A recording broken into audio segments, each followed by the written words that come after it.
Bentley has taken the covers of its latest concept at this year's Geneva Motor Show.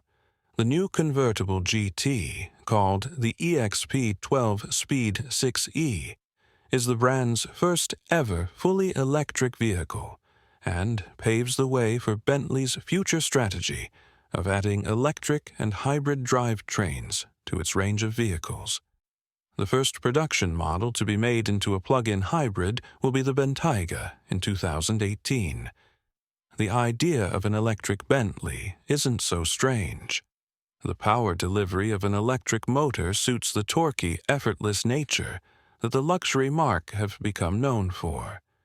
However, the short range and long charging time of electric cars don't suit Bentley's continent-shrinking GT capabilities.